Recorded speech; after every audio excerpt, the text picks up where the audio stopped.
A partir de agora, você vai ver o que foi destaque no primeiro fim de semana de 2022 nas redes sociais.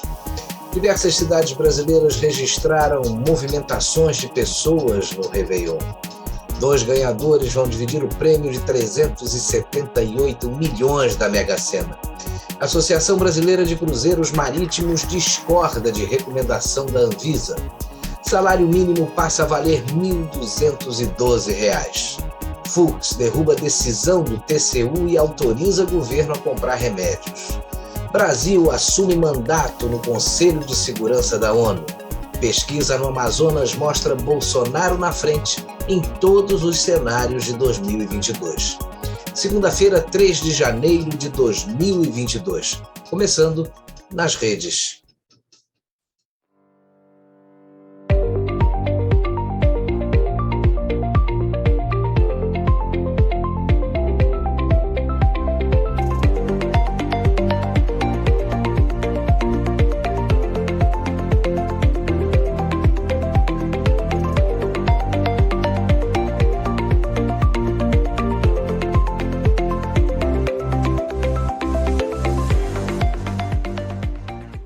Diversas cidades brasileiras registraram movimentação de pessoas nas comemorações do Réveillon.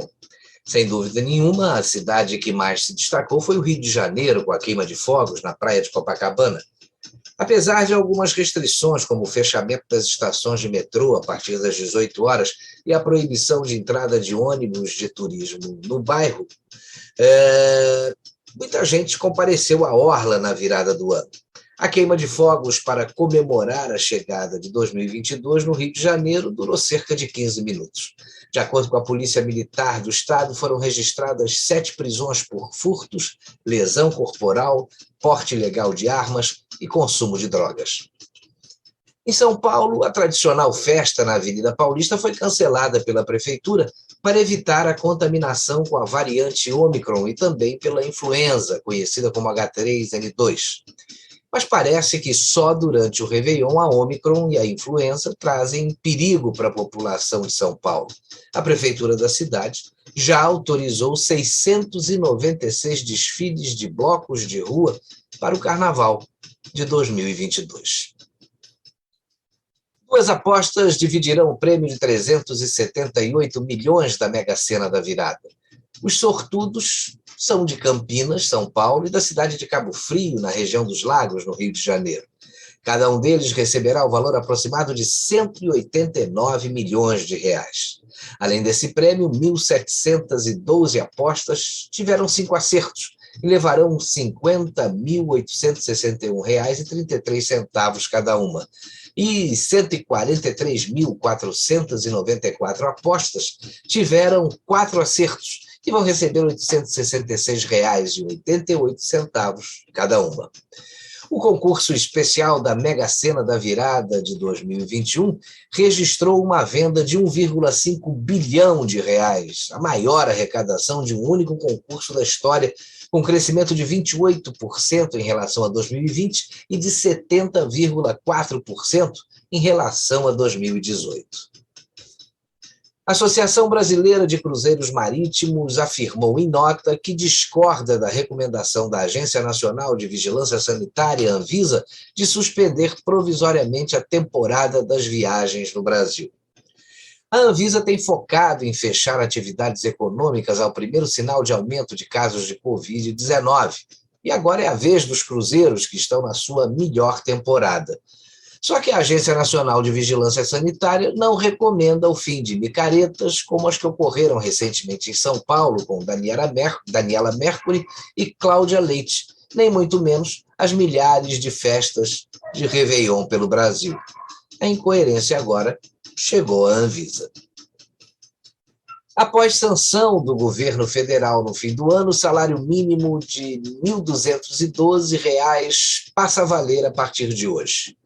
Desde sábado, o salário mínimo no Brasil é de R$ 1.212. Na quinta-feira, dia 20 de dezembro, o governo editou medida provisória estabelecendo o novo valor para o salário mínimo, que está R$ 112 maior que o salário mínimo pago em 2021. Não houve aumento real de salário. O novo valor repõe a inflação oficial de 10,74% em 12 meses, de acordo com o Índice de Preços ao Consumidor Amplo. Fux derruba a decisão do TCU e autoriza contrato de 300 milhões do governo federal para a compra de remédios. O plenário da Corte do Tribunal de Contas havia determinado a suspensão da aquisição sob o argumento de que a empresa que venceu o pregão eletrônico realizado pelo Executivo apresentou preços 36% superiores aos concorrentes. O TCU acolheu a representação da Virshoy Biotech, que foi a primeira colocada no certame, mas acabou desclassificado porque o Ministério da Saúde entendeu que o remédio vendido pela empresa não atende às exigências de qualificação técnica. Fux reverteu a decisão do TCU e autorizou a compra dos remédios pelo prazo de 60 dias para evitar o desabastecimento do SUS. Pesquisa no Amazonas mostra Bolsonaro na frente em todos os cenários de 2022. O Instituto de Pesquisas CM7 Brasil divulgou no último dia do ano o resultado de uma pesquisa sobre as intenções de voto no cenário político amazonense. Isso para as eleições de 2022. O resultado apontou o presidente Jair Bolsonaro na frente em todos os cenários. Segundo a pesquisa, Bolsonaro vence Lula e Moro tanto no primeiro quanto no segundo turno das eleições. A margem de erro é de 3% para mais ou para menos, com grau de confiabilidade de 98%.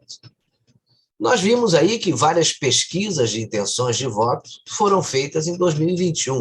Só que existe uma coisa muito estranha e também comum em todas as pesquisas divulgadas no ano passado. Veja só, todas essas pesquisas aí para presidente em 2021 foram informais e não foram registradas no Tribunal Superior Eleitoral. Talvez por isso estejamos vendo aí resultados absurdos, como aquele que dá ampla vitória ao ex-presidiário Lula, que não costuma sair às ruas para não ser vaiado e nem chamado de ladrão pela população, como já aconteceu nas poucas vezes em que se expôs. Realmente é muito estranho que nenhum levantamento de intenções de votos para presidente em 2021 teve um registro realizado no Tribunal Superior Eleitoral no ano passado.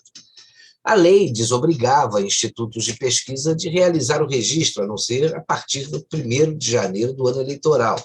Ou seja, as entranhas das pesquisas divulgadas até agora, como a base de dados e cadernos de entrevistas, são reservadas apenas aos realizadores dos levantamentos.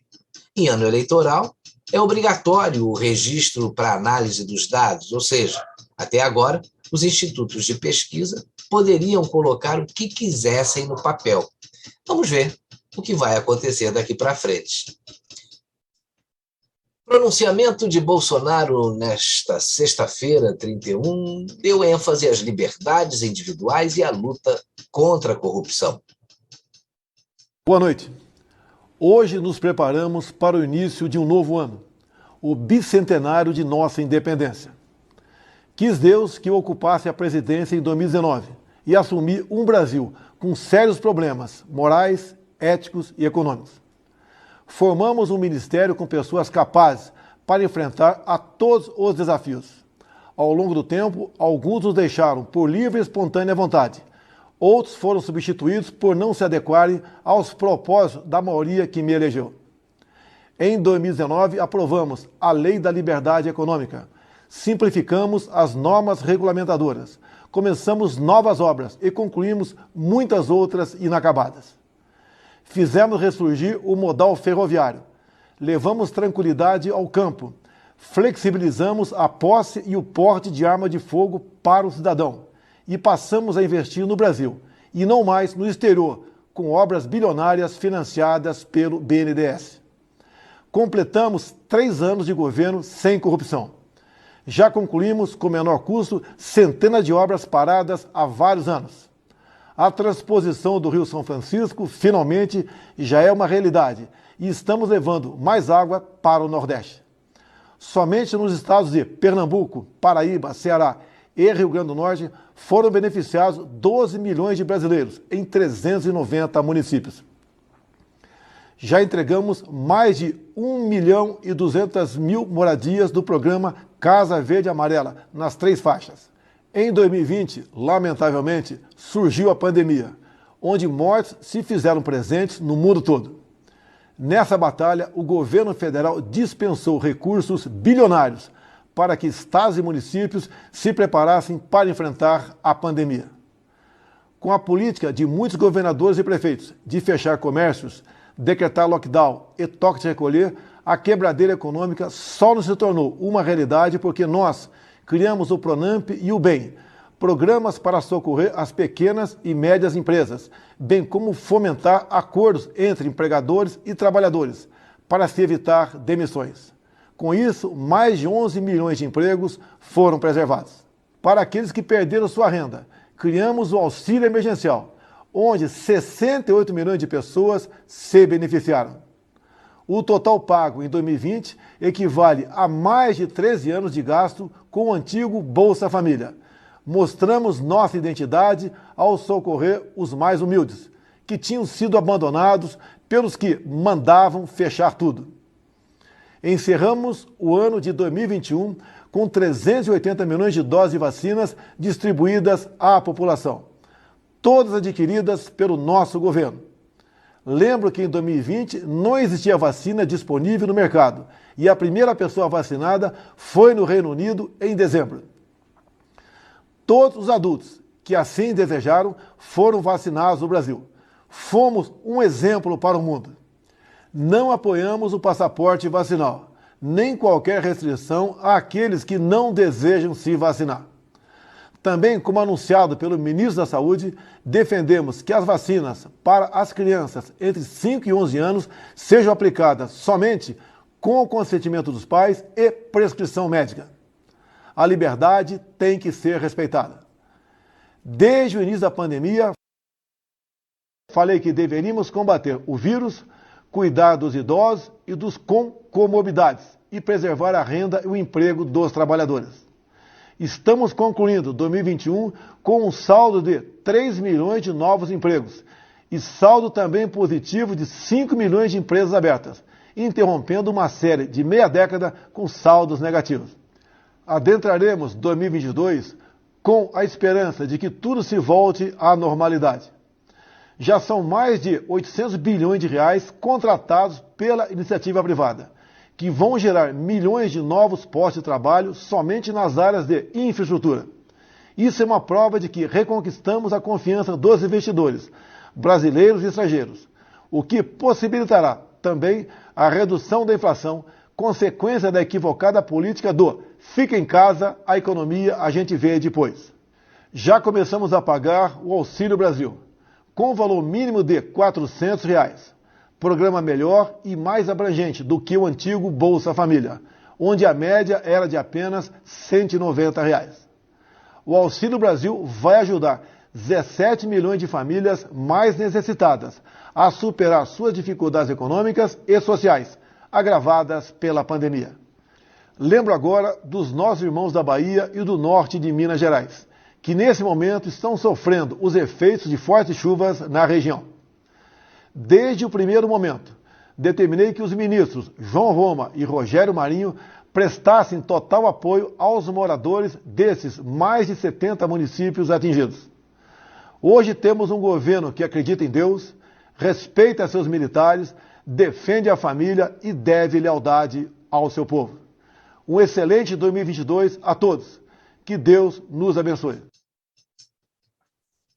Aí o balanço das ações do governo feito pelo presidente Bolsonaro em seu pronunciamento no último dia de 2021. Só que ele fez um apelo inusitado, que houvesse panelaço para comemorar 3 anos sem esquemas de corrupção no governo do Brasil. E 3 cidades atenderam o pedido de Bolsonaro por panelaço contra a corrupção. Houve panelaços em alguns bairros de São Paulo, Rio de Janeiro e Salvador. Resta saber se eram a favor ou contra o presidente. Agora as manchetes internacionais. Pandemia pode acabar em 2022, afirma diretor da OMS. Presidente de Taiwan adverte China contra o aventureirismo militar em discurso de Ano Novo. E a França apresenta problemas graves com a gripe aviária e com a Covid-19, veja. Gripe aviária causa abate de 600 mil aves na França. França registra mais de 200 mil novos casos de Covid pelo 4º dia consecutivo. E França obriga crianças de 6 anos de idade a usar máscara. Coreia do Norte admite que problema alimentar é a grande preocupação para 2022. Brasil assume mandato no Conselho de Segurança da ONU. Brasil volta ao Conselho de Segurança da ONU. Foi eleito em junho de 2021. Foram 181 votos a favor do país em uma eleição durante a 75ª Assembleia Geral da ONU. O Conselho de Segurança da ONU é formado por 15 países. China, Estados Unidos, França, Reino Unido e Rússia têm assento permanente. O Conselho decide sobre questões consideradas de segurança internacional e atua em busca da paz. Muitas vezes também se manifesta e estimula negociações para a paz interna dos diversos países membros. COAF liga governador do Acre a movimentações suspeitas de 828 milhões de reais. O relatório do antigo COAF apontou 20 comunicações de movimentações financeiras suspeitas envolvendo o governador do Acre, Gladson Camelli. Ele foi alvo em dezembro de uma operação da Polícia Federal que apura um suposto esquema de corrupção envolvendo a gestão estadual. O documento, segundo o Estadão, mudou o rumo da investigação, que passou a ter como foco as operações com aparência de lavagem de dinheiro. As transações notificadas ultrapassam a marca de 828 milhões de reais. Segundo a Polícia Federal, um grupo formado por empresários e por agentes públicos aparelhou a estrutura do governo para cometer crimes de corrupção e lavagem de dinheiro, desviando recursos públicos e ocultando a destinação dos valores. Agronegócio será motor do PIB do Brasil em 2022, dizem economistas. Terra Brasil Notícias publicou que o agronegócio e setores correlatos, como a indústria de tratores e equipamentos, os serviços agropecuários e a exportação de matérias-primas agropecuárias, serão praticamente os únicos motores com que a economia brasileira poderá contar em 2022. É consenso entre economistas ouvidos pelo Estadão que o avanço da cadeia da agricultura e da pecuária, projetado entre 3,5% e 5%, deve evitar um desempenho ainda pior do PIB, o Produto Interno Bruto, neste ano de 2022. O ano terá 3 feriados no fim de semana e um descanso prolongado. Dos 9 feriados nacionais programados para 2022, 3 vão cair no fim de semana e apenas um será prolongado, o da Paixão de Cristo, no dia 15 de abril, que vai cair numa sexta-feira.